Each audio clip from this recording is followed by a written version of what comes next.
And we are done with the KTM Orange track day. Heading back home now. Checking for transponders. I'll remove it. Last year my best was, my Orange Cup was 2 minutes and 8 seconds. And today my best was a lousy 2 minutes and 17 seconds. Probably the tires just wouldn't hold the line. It just wouldn't. My fault though. I should have changed the tires. I have a fresh set of Pirellis at home.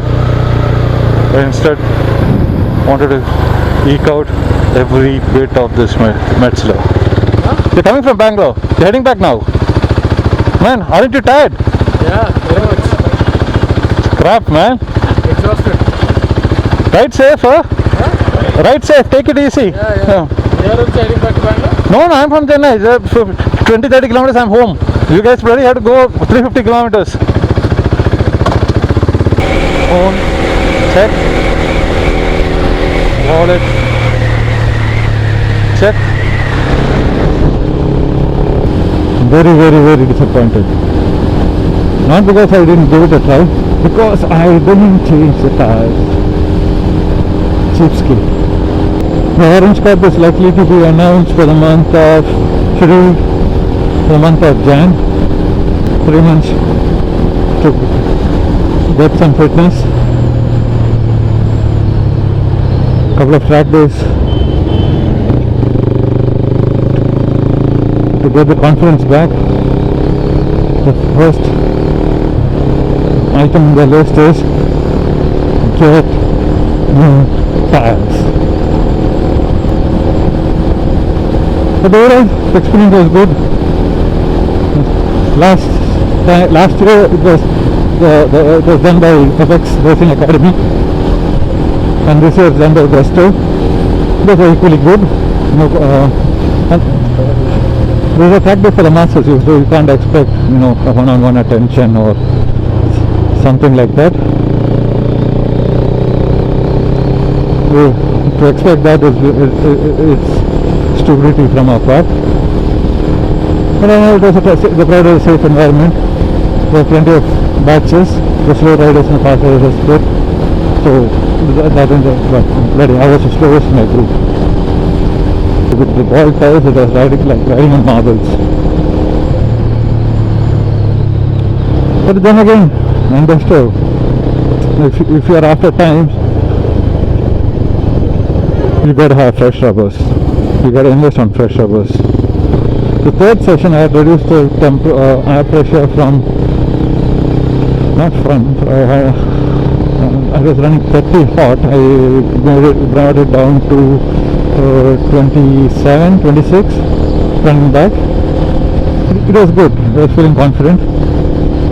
But again, I couldn't push really. It was still slipping, but it wasn't that bad. But when I reduced it further for the fourth session, my bad, I reduced it to about 24 hot for my weight that I couldn't handle it, given the condition of it added to the trouble. It felt like the rear had a puncture. I even got into, slowed down considerably, got into the pitch, checked out the rear had a puncture, but no, it was fine. But when I was riding it, probably that was the case. It was riding even at a speed of 70, 80, 90. It was pathetic. No one to blame, just me trying to save $2. But anyways, the Metzler are tires, no complaint, just no complaint.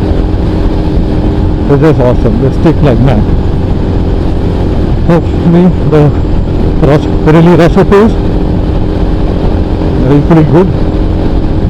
Why Pirelli Rosso, not Metzler? The Metzler retails at the W rating, which comes stock the W rating, which is for higher speed rating. I think it's about 250 or 280, I'm not sure, but definitely it's more than 225. Cost about 18 to 19,000 per set at the Bajaj or KTM service center. At Lal, it's a tire shop in BM Lal, it's a tire shop in Whites Road near Satyam Cinemas. He is charging about 17,000 per set. Also, he has a H rating car, H rated tires, much for lower speed. I think the max speed is rated at about 180-ish, I think so. H rating, look it up.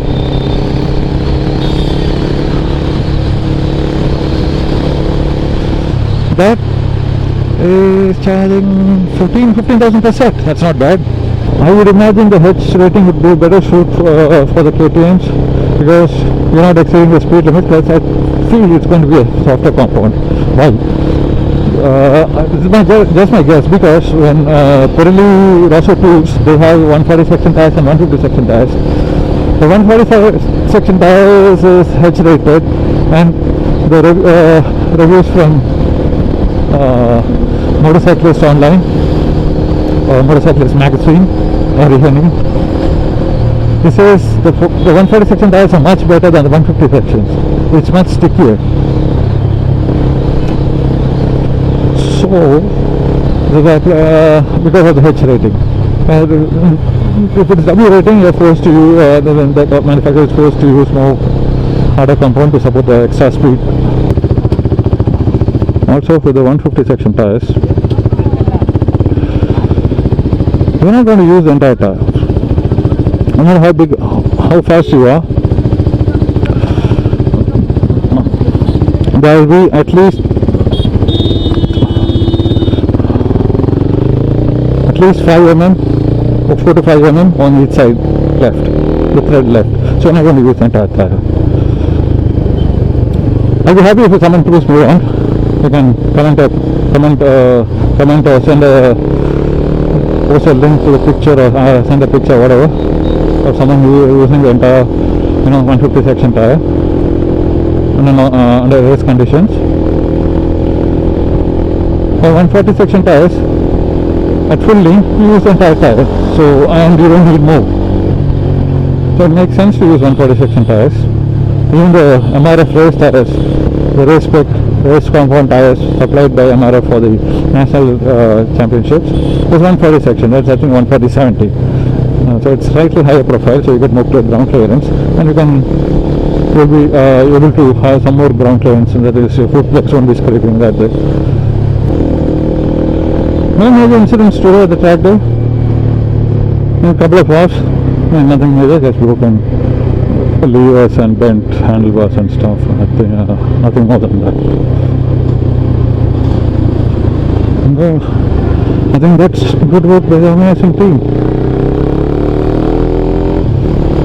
And also good work by the participants.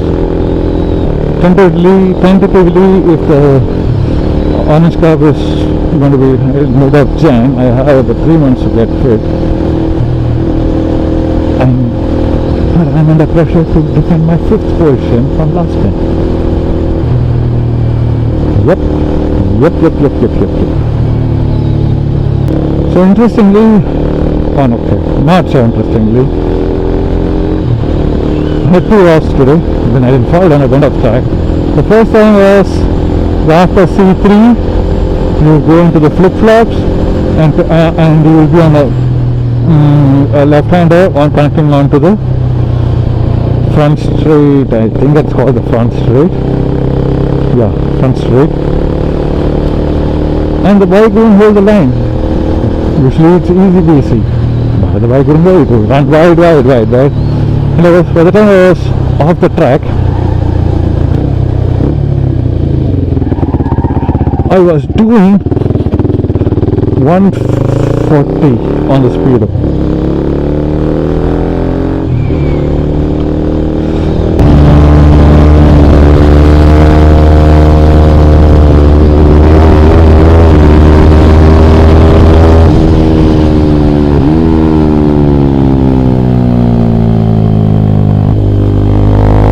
So the experience taught me not to close the throttle in situations like that, because you're on a straight, there is no turn, so there is no risk of hitting anything. Hold the bike straight, if possible move your butt off the seat, lift your butt off the seat and whack open the throttle, or hold the throttle open. What I did was I whacked open the throttle, motocross style or enduro style, whatever you call it. The back was struggling to find grip because it was gravel, but the front didn't lose traction, so because the back was upright.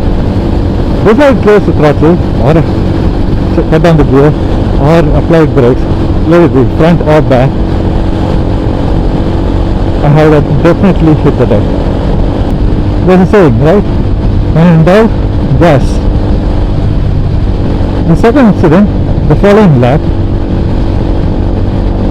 over the front straight, and I end up from the left hander, I brake hard, I brake early, nice and early. When I wasn't sure, I braked early. I tried to tip in the bike, going all over the place, and I had to go straight onto the grass. Didn't know what the hell was there beneath the grass, because you couldn't see how the surface was. Prayed there was no ditch or anything.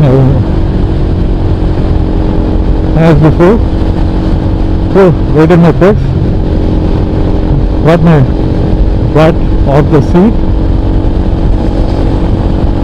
slowly reduced the speed of the bike, slight drag of rear brakes and no throttle, holding the bike as straight as possible, as upright as possible. Let the bike go. The main thing is you need to let the bike move around, because what do you think happens when you ride in gravel or slippery, let's say gravel, or surface with lesser traction, the bike moves around. What do you think the bike is doing? The bike is naturally trying to find traction. The gyro effects of the wheel is going to keep the bike up. So when you want to lock up the brakes and kill the gyro effect,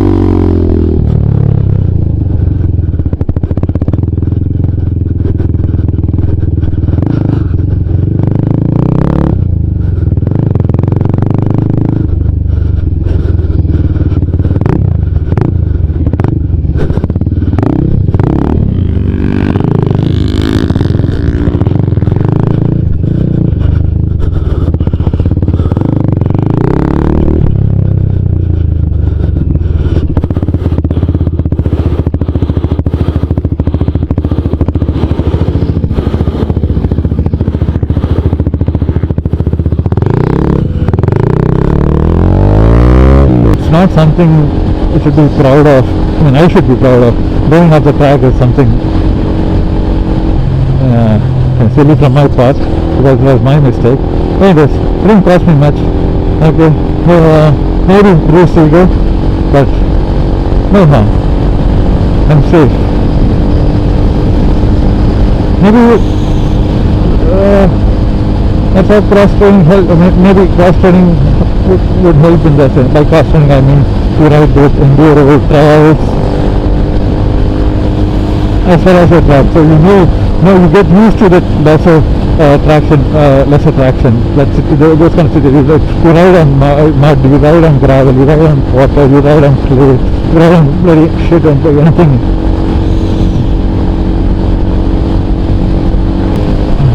Yeah, cross-training. So it's nice to get used to special situations, then apply it on the track. When you get into trouble, it will help you to bail yourself out. Or you should be that skilled not to get into trouble. I'm not that skilled. I'm not that skilled.